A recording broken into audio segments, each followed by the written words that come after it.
Y'all know the progressive Clayton Bigsby. I mean, Ben Dixon. Um, been a weirdo. Ben Ben will sell out black people for a pack of Skittles. Okay, in a picture with Joe Biden, he really would. Ben got problems. Ben ain't got no soul. Ben's a bum. Like, the dude is like already boring as it is. He jumped off. It's like people didn't know. Like, and oh, don't worry, y'all. I was just talking to my wife about this. We're gonna have a video where all the takes that I had in the last 2 years, where everybody was like attacking me because we were, you know what the MCSC Network's motto is? It's always hard being 6 months ahead on everything. That's like the bare minimum usually. But we're gonna put all the takes together. And Ben Dixon is one of those takes where we were right about. Because people forgot about Ben. Because he was Russiagating, he was anti-Assange, he was pro-Hillary, attacking anyone who was criticizing Hillary. Like, people forgot because he hid out in the corner somewhere and was actually kissing Elizabeth Warren's ass, which is why he was allowed on MSNBC all the time. And then he realized, that Warren train is about to fall off a cliff. Let me jump on the Bernie trains. And then he put out that video, Bernie bruh, and got all the black people who like Bernie to come in the video. And he went viral from it. And then people within the movement, most people didn't realize because nobody knew who Ben was. Ben was unimportant, bro. I ain't never seen a person who thinks he is that important, and yet no one really knew who he was until after that video, because of course, black men were very valuable to the Bernie movement back then. And any black man who had any type of clout would come out and support Bernie uncritically, then you get clout instantaneously. Which is why funny when people call me a grifter. Trust me, if I wanted to grift, I know how to grift. It's not very difficult, and I'd be much better at Ben Dixon than others at doing it. So he had this to say about Jimmy. Always remember that Jimmy Dore trended on Twitter for attacking progressives, not getting them elected.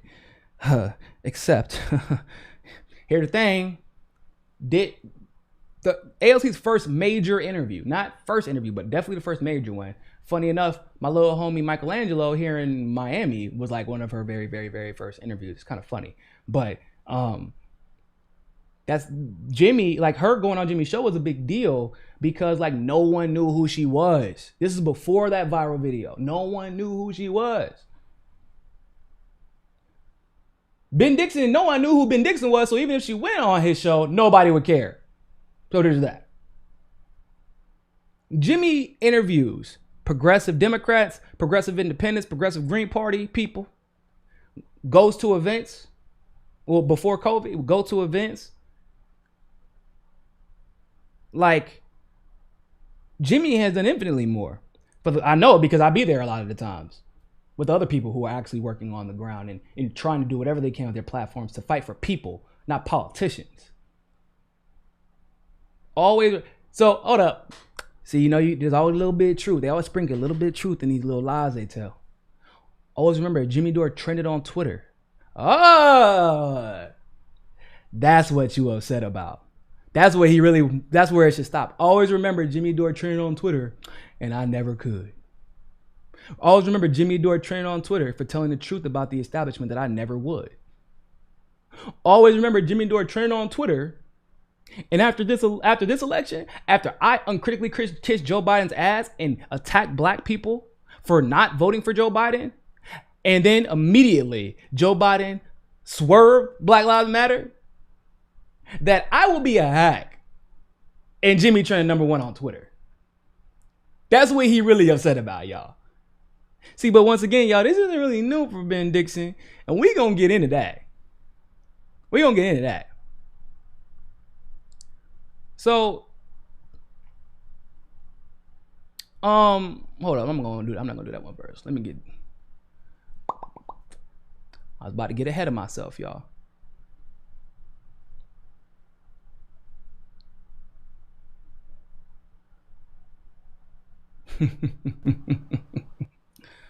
So here was, look, see, folks, Jimmy does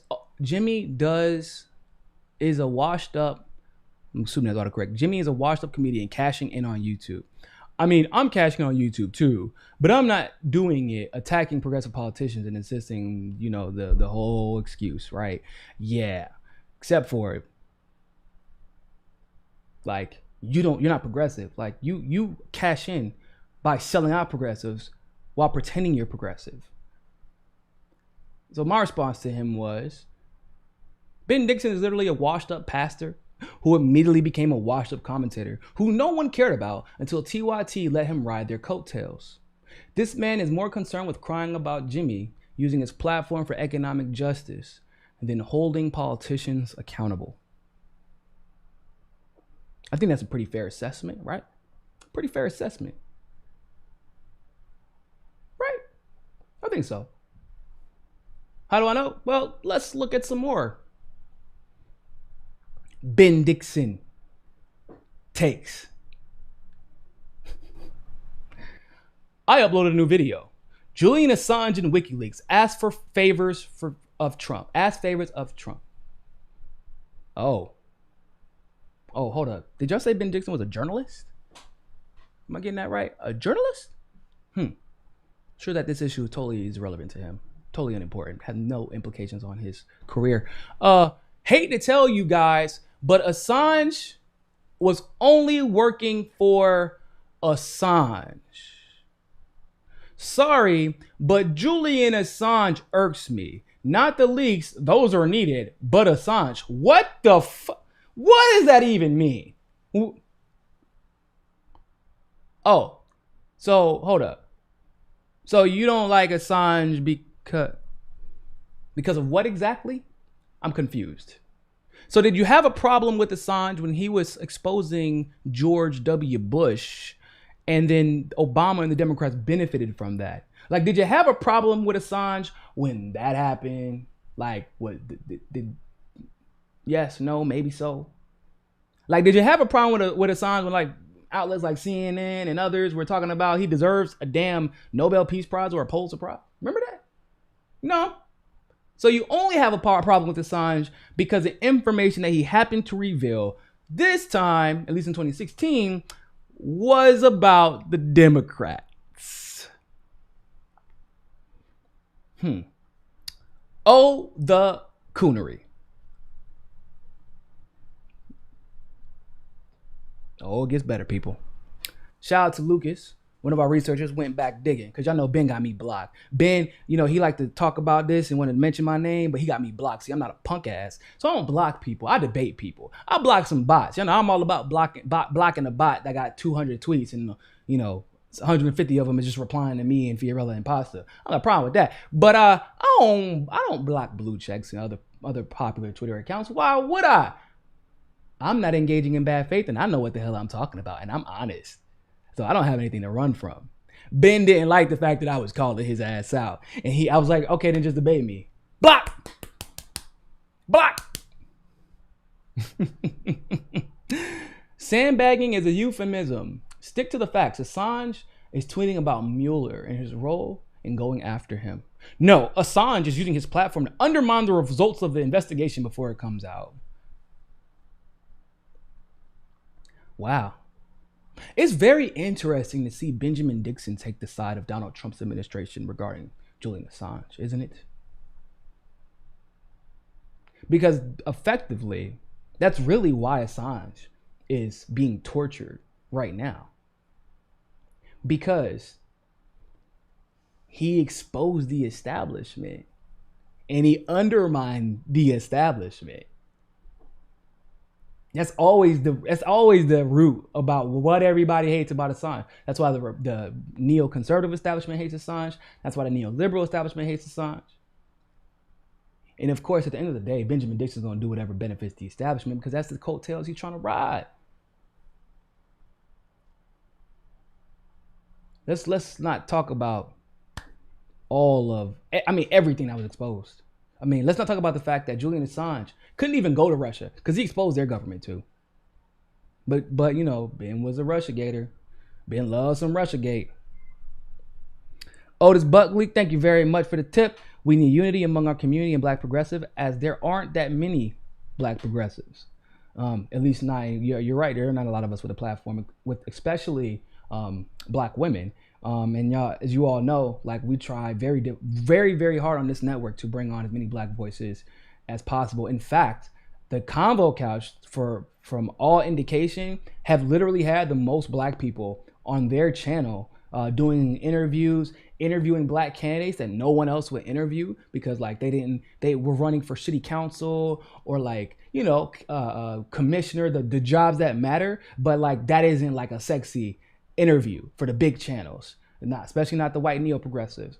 And these people were actually anti-establishment. And so, you know, we try very hard on this network to push unity and to get black voices out here that have been overlooked. And, you know, personally, I've experienced being overlooked merely because I'm saying the same thing everybody. No, excuse me. Fuck that.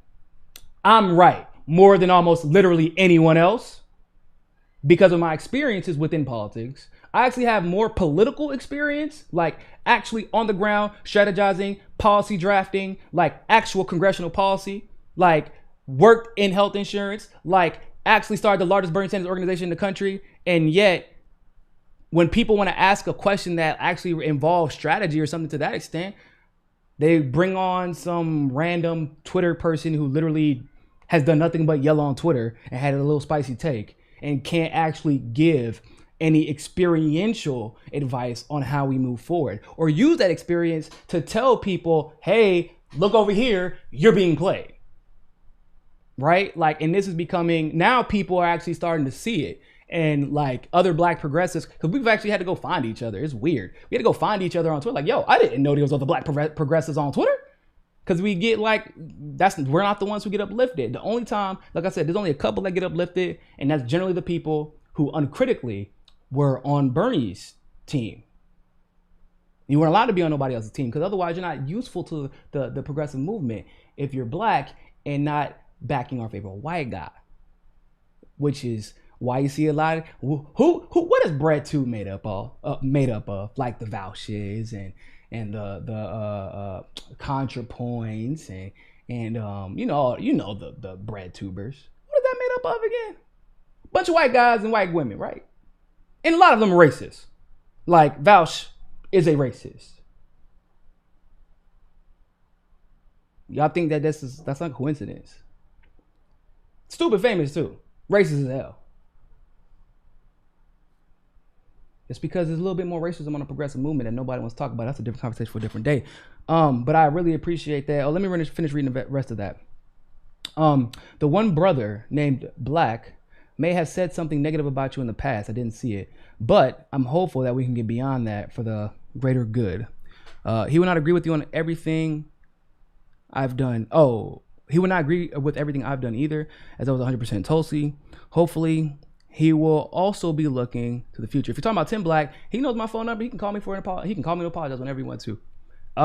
Because you know me, I don't like when people say, "Oh man, you're attacking the left. We're eating our own." No.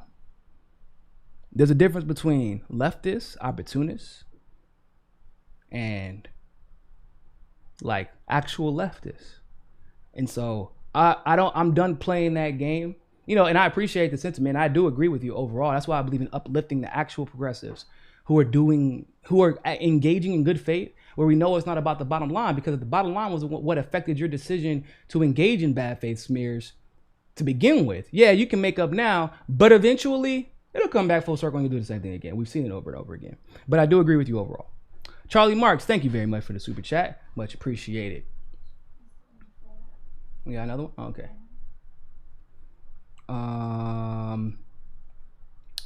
Tanner Maddox, thank you very much for the super chat. Ploy for money used against people who get demonetized. Thank you. You ploy for money. Grifter. Used against people who get demonetized. Used against the people who get suppressed. Used against the people who get blocked from any type of mainstream media engagement. Used against the people who go against the grain, knowing it will be detrimental to their brand. Because the left isn't like the right. Conservative populists actually get uplifted by almost all conservatives. which is not the left. Leftist populists, good faith actors. Oh, no. That's a one way to Broketown. One way ticket to Broketown. One way ticket. The fact that Jimmy has managed to find success by being so anti-establishment is actually an inspiration to many progressives, so they actually think they have a lane. Before, it felt almost impossible to be honest in this thing that we do and actually become successful because of how the YouTube algorithms treat us. But Jimmy has just provided inspiration just by being him. But it's funny when people call him a grifter. Like, people don't know what he had to go through to get out of TYT. The moment that he realized, like, okay, no, this is irreconcilable. These people are not, they're not like, it's not a disagreement issue. This is, oh no, y'all are sinister. The money has gotten to your head. You're not acting in good faith, so I gotta go. And he took a hit for that, temporarily at least. What a grifter, right? Because it was Jimmy who took the $20 million from Jeffrey Katzenberg, one of the Democratic Party's top donors. It was him, actually, not TYT. Obama the disappointer. Thank you very much for the super chat. All right, let's continue. Ben Dixon once again. People who insist on getting your attention with their pity party for Caitlin Johnstone and Julian Assange. I thought about engaging them, but it's not worth it. The pity party of the journalists being tortured for exposing the establishment. Yeah, we gonna throw a pity party for him. Yes, absolutely. You're a moron if you don't feel pitiful for what's taking place with you. You know, after that false alarm that Assange was going to pardon Trump today, after that false alarm, Julian Assange's wife said, "I'm shaking at the possibility of my kids being able to see their father by Christmas time." Can you imagine? Like Assange is going, like Assange is strong. He knew what the cost would be of doing real journalism. It could be of doing real journalism, but not just the cost for Assange, but like your wife and your kids are waiting for somehow for you to defeat the entire empire that's trying to kill you. That is what her hopes are riding on, to the point where one tweet gave her a slither of hope, because she knows exactly what's about to happen to him under a Joe Biden administration. He's a dead man. He's gone. It's like, we already talked about this on this action. We talked about this on the Action for Assange vigil. He's gone. We know that Biden was one of the architects of the Iraq War and one of the architects of the Afghanistan War. We know that Biden is a neocon. He is Bolton. He is Mattis. He is Pompeo. He is just as mad at and he is a Democrat on top of that. He is just as mad at Julian Assange as anyone who worked under George W. Bush. And you're like, trying to get our attention with a pity party for Julian Assange? Are you kidding me? Bro, you're evil. You're an evil sociopathic human being. If I ever saw tweets like this coming from like my father or my wife or my family member, I would literally never talk to you again, because this is evil. That you would sell if you would sell the First Amendment out for political clout, bro, you would sell anything out. It's not like he don't know better, y'all. He does know better. But he expressed to one of our other independent progressive colleagues that he absolutely wants to work for the establishment. That's his whole goal. He said that in 2016 at the protests out there in Philly, like at dinner, he straight up said that he wants to be establishment. He said it. And the way he carries himself, the way he goes about his business, it's very obvious. Christopher Dobby, thank you very much for the super chat. Wasn't it the Dems that asked Donald Trump to jail Assange? Probably. Hillary Clinton has to said like she just wanted to drone strike him. So like I'm not sure they wanted him in jail. I think they wanted him gone.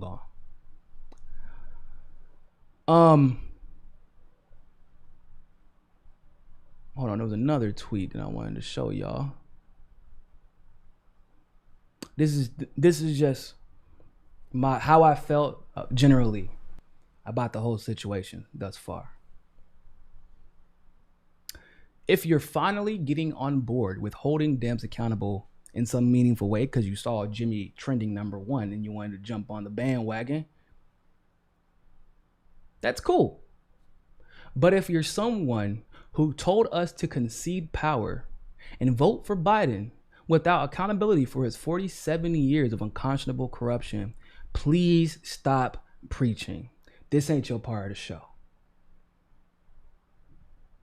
This ain't your part of the show, bro. DJ Elf, appreciate you. Thank you very much for the super chat.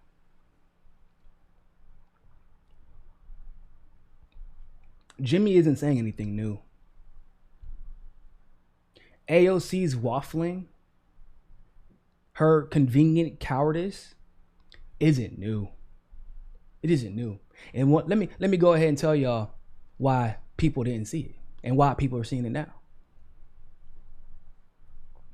And I was actually surprised at how many people agree with this tweet.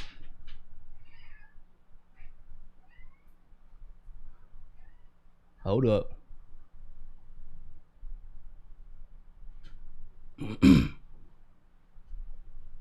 Where'd it go?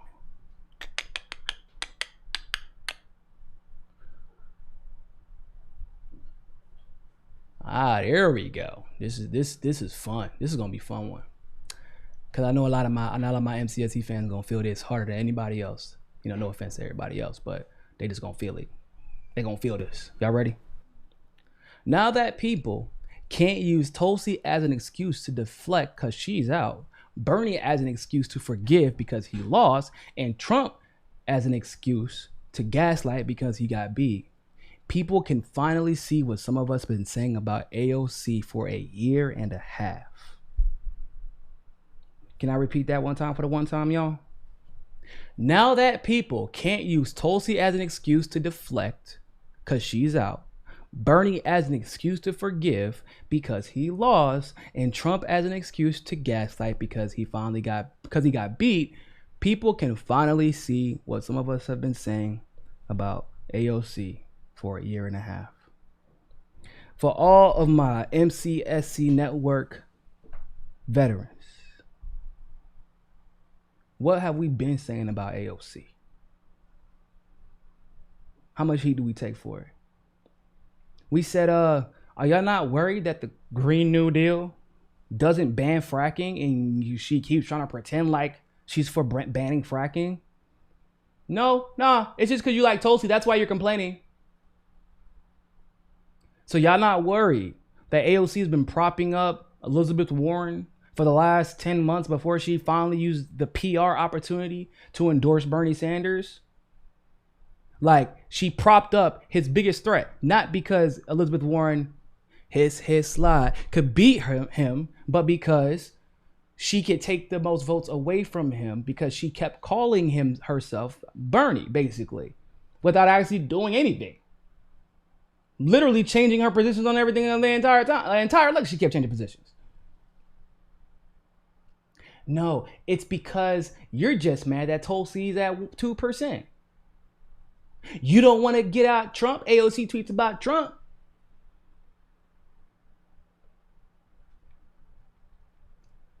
Now that they can't use these people, and I told y'all, didn't I tell you? I said, guess what, y'all? I like, it was upsetting because it is sad that a real progressive populist fighting for us didn't stick up. You know, obviously only Tulsi really was the only one who supported legitimate election integrity legislation in the primary. But like, other than her, the ones with the largest platforms didn't stick up for us and defend and fight for the right for our vote to be counted. And I did say that there's going to be one positive that comes out of this. I said, don't worry, y'all, because you know now they can't use these people's names and personalities and brands to deflect any longer. Now it's going to be about policy. And when it comes to policy, the real ones are going to be saying the same thing, because that was our beef with AOC and others this entire time. It was political and ideological inconsistency. They would say one thing on Twitter and then, I'm going to defer to the caucus on Venezuela. Well, Nancy Pelosi is actually my mama bear. You know, we love her. Well, Tulsi Gabbard is propping up Project Veritas and smearing Ilhan Omar. No. Once again, Tulsi was actually the one who came out and defended Ilhan Omar against a bunch of smears, while AOC went and disappeared for 2 days as Ilhan Omar came under racist and xenophobic attacks from both the Democrats and Republicans regarding her comments about AIPAC. That was Tulsi who actually did a video defending her. AOC was gone. We were literally looking for her. We were like, hold up, y'all. She isn't here. Let's Warren slide into the next room. Right foot up, his slide. She won't dare either. We looked for 2 days for AOC, couldn't find her to defend her friend, Ilhan. But Lord knows, every single time Tulsi opens her mouth, AOC is, hey, fuck you too, Tulsi. I fucking hate you too. Every time. And I told people back then, once again, and this was before I actually had endorsed Tulsi. I was like, I feel like I shouldn't have to be the one to say this, but y'all do know that AOC's only attacking Tulsi because she wants to run for president, and she wants to be the first woman president. She wants to be the first woman of color. She wants to be the youngest, and Tulsi is the main person at that point standing in her way of being all of that. Because, I mean, like, other than all the obvious demographic qualifications, there's the simple fact that Tulsi's actually honest. And that's a little bit inconvenient for somebody like AOC, who is inherently dishonest. Why didn't, y'all have never noticed that AOC never came to the defense of Nina during the primaries after she was getting smeared? Like, literally was called a misfit black woman by Dr. Jason Johnson. AOC was nowhere to be found. And they were standing in the room at the same time a lot of the times. And nothing. Because who's the next biggest threat for AOC to be the first women president, first woman of color?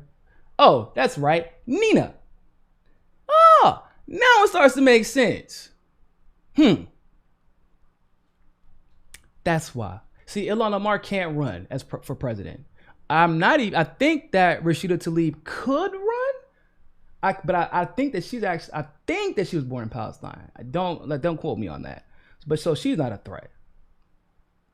But even still, she's obviously nowhere near, because Rashida Tlaib has fought the establishment and challenged the establishment more than AOC has, unquestionably, even though I have my problems with her as well.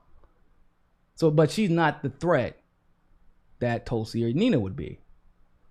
Ayanna Pressley is definitely not a threat to AOC's position. But the ones who were, the ones who have been, she's been relatively silent on defending, but she sure is loud when it comes to defending herself. So like I said, it's just funny when now people are acknowledging the same things we have been saying for a year and a half. This isn't new. Like I said, we're going to do a video about all the shit we were right about. The MCSE has been right about a lot. And everybody used every excuse. But it was really about, like, we can't let them be right and expose our grift. And we told y'all that back then.